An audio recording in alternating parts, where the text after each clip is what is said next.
6 American airmen lifted into the night sky over Iraq on what should have been a routine mission. Their aircraft was not heading toward a battlefield. It carried no bombs. It was not hunting enemy targets.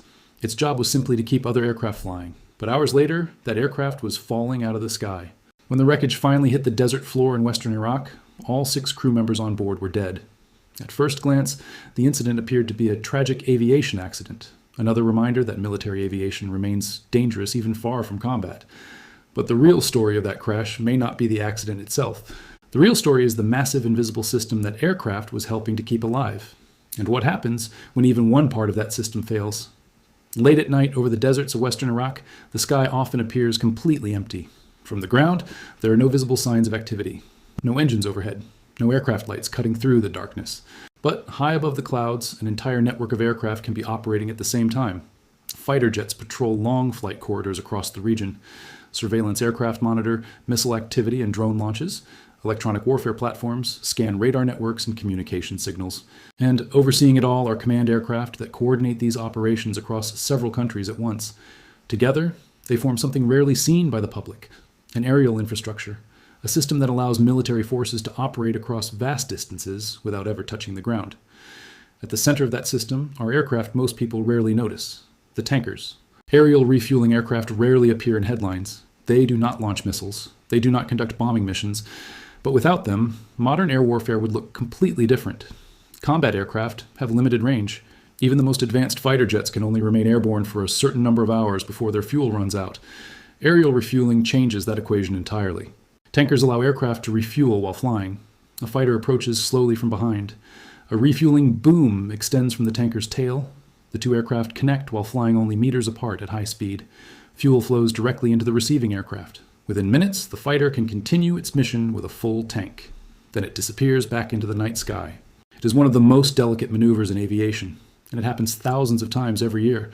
Because tankers transform regional air forces into global ones, they allow aircraft to launch from distant bases, fly across entire regions, remain on station for hours, and return home safely.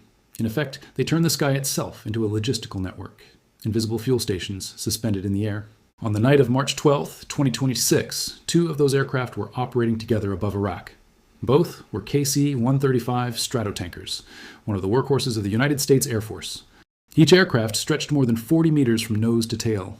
Each carried tens of thousands of kilograms of fuel, and each served a single purpose: keeping other aircraft in the sky.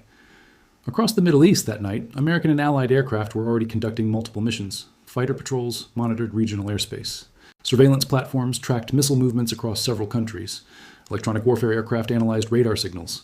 Every one of those missions depended on aerial refueling, which meant they depended on tankers. The aircraft flying over Iraq were part of that invisible support network. But at some point during their operation, something went wrong. Exactly what happened is still under investigation. But within minutes, one of the tankers began losing control. Moments later, the aircraft crashed into the desert below. All 6 crew members were killed. The second aircraft survived and eventually landed safely.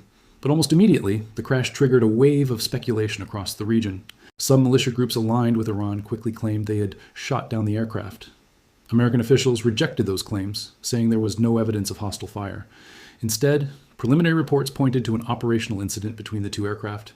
If that explanation proves correct, the crash may ultimately be classified as a tragic accident inside a complex military system. But even if that is the case, the event raises a far more important question. Because tanker aircraft sit at the center of modern air warfare. And if even one of them disappears from the sky, what does that reveal about the system that depends on them? The crash over Iraq may not simply be an isolated accident. It may also be a glimpse into something much larger. A reminder that modern military power does not depend only on weapons. It depends on the networks that allow those weapons to operate.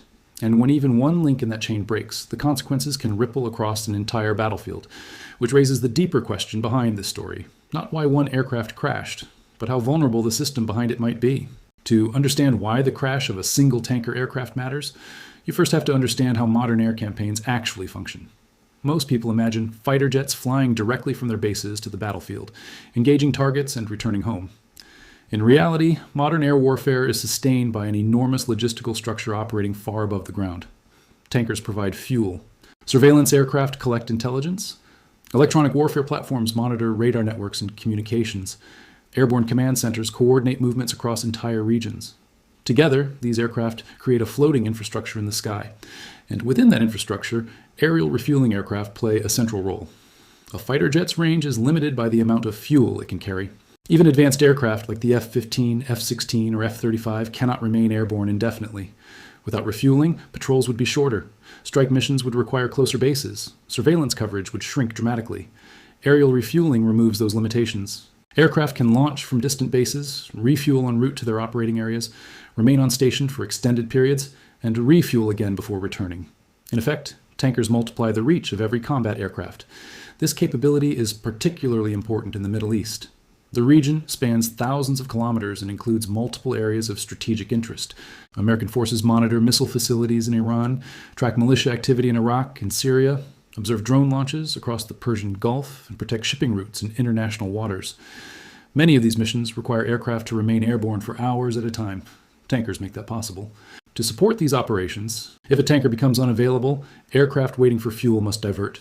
Patrols may be shortened, surveillance coverage may shift, strike missions may need to be delayed.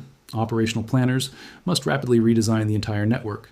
And that is why the crash of a tanker aircraft carries consequences far beyond the loss of a single aircraft. Because that aircraft was not just another plane in the sky.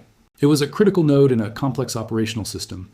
This is where the crash over Iraq reveals something deeper about modern warfare, because tanker aircraft are both incredibly valuable and surprisingly vulnerable. Unlike the fighter jets they support, tankers are not designed for combat. They are large aircraft. They fly predictable patterns. And they operate in locations where other aircraft must be able to find them easily. That predictability is essential for coordination, but it also creates risk. Refueling aircraft often operate hundreds of kilometers from their home bases. They depend on secure airspace where other aircraft can safely approach. If that airspace becomes contested, the entire system becomes fragile. Military strategists have understood this vulnerability for years. Instead of confronting advanced fighter aircraft directly, adversaries may attempt to disrupt the support systems that keep those fighters in the air. Long-range surface-to-air missiles, ballistic missiles capable of targeting air bases, armed drones capable of reaching aircraft operating far from traditional battle zones. All of these technologies share a similar objective, not necessarily destroying every combat aircraft, but weakening the network that supports them.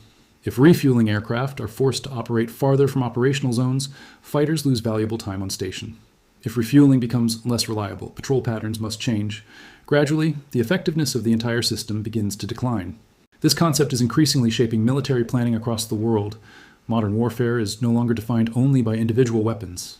It is defined by systems, communication systems, sensor networks, logistical infrastructure, the aircraft, satellites, and command networks that allow military forces to operate across vast distances. If those systems function perfectly, modern militaries can project power across continents. But if even one part of that structure fails, the consequences can ripple through the entire battlefield. And that is what makes the crash over Iraq strategically interesting. Because even if the crash turns out to be purely accidental, it reveals something important. It shows how much modern military power depends on support infrastructure that is rarely visible to the public. Fuel transferred thousands of meters above the ground, aircraft coordinating across entire regions, logistics networks operating continuously behind the scenes. Most of the time, these systems remain invisible. But when something goes wrong inside them, the effects suddenly become visible to everyone. Events like the tanker crash do not occur in isolation. They unfold within a broader geopolitical environment already shaped by tension and rivalry. The Middle East remains one of the most heavily monitored regions in the world. Multiple countries operate military aircraft across overlapping areas of airspace. American fighter patrols monitor regional threats. Surveillance aircraft track missile deployments and drone launches. Allied air forces conduct their own operations across the region. And, beyond official militaries, armed groups in Iraq and Syria possess rockets, drones, and other weapons capable of targeting military assets. In such an environment, even small incidents can quickly become part of a larger strategic narrative. That is exactly what happened after the crash over Iraq. Within hours, militia groups aligned with Iran claimed responsibility. Even without evidence, such claims serve a strategic purpose. Information itself has become a weapon in modern conflicts. By portraying American aircraft as vulnerable, these groups attempt to shape public perception and regional political debates. For the United States, responding quickly to misinformation becomes part of maintaining credibility and deterrence. But the political effects extend beyond information warfare. Regional governments also watch these incidents carefully. Many countries across the Persian Gulf host American military bases and depend on U.S. air power as part of their security arrangements. When accidents or incidents occur, officials quietly begin asking questions. Is the situation escalating? Are military operations expanding? Could a larger confrontation emerge? These discussions rarely appear in public statements, but they take place behind closed doors between governments monitoring the same developments. Global markets are also sensitive to signals from the region. The Middle East contains some of the most important energy infrastructure in the world. Oil production facilities, pipelines, and shipping routes across the Persian Gulf supply energy to economies around the globe. Whenever tensions rise or military incidents occur, financial markets react. Energy prices fluctuate. Shipping insurance costs increase. Investors begin reassessing geopolitical risk. Even a single incident involving a military aircraft can feed into broader concerns about regional stability. Because the region sits at the intersection of global energy flows, strategic alliances, and long-standing geopolitical rivalries. And when instability appears in such a region, its effects rarely remain local. The crash over Iraq may ultimately be explained as a tragic operational accident. But for military planners and analysts studying the future of warfare, the incident highlights a much larger strategic question. How resilient are the systems that sustain modern military power? Because the environment above the Middle East is becoming increasingly complex. Airspace that once hosted limited operations now supports aircraft from multiple countries operating simultaneously. Reconnaissance platforms monitor missile deployments. Fighter patrols enforce deterrence. Unmanned drones collect intelligence across wide areas. All of these missions depend on careful coordination, and as the number of aircraft increases, the margin for error becomes smaller. Modern air campaigns rely on an intricate structure of support systems, fuel supply in the air, intelligence collection, communication networks, command aircraft coordinating operations across entire regions. Together, these systems allow militaries to operate far beyond their traditional borders, but they must function continuously to remain effective. If any part of that network begins to fail, the entire system must adapt. This strategic dynamic is now influencing military planning worldwide. Major powers are investing heavily in technologies designed to target support infrastructure rather than frontline weapons. Long-range missiles, advanced air defenses, electronic warfare systems capable of disrupting communications and sensors. Instead of confronting military power directly, these strategies attempt to weaken the systems that sustain it. The tanker fleet represents one of the most important elements of that infrastructure. These aircraft extend the reach of air power across continents. They allow surveillance platforms to remain airborne for hours. They make possible the continuous aerial presence that modern deterrence strategies depend on. But their importance also makes them critical assets that must be protected. The crash over Iraq does not mean the system is collapsing. Accidents occur in complex operations, even in peacetime environments. However, the incident serves as a reminder of how much modern warfare depends on invisible networks, fuel transferred high above the clouds, aircraft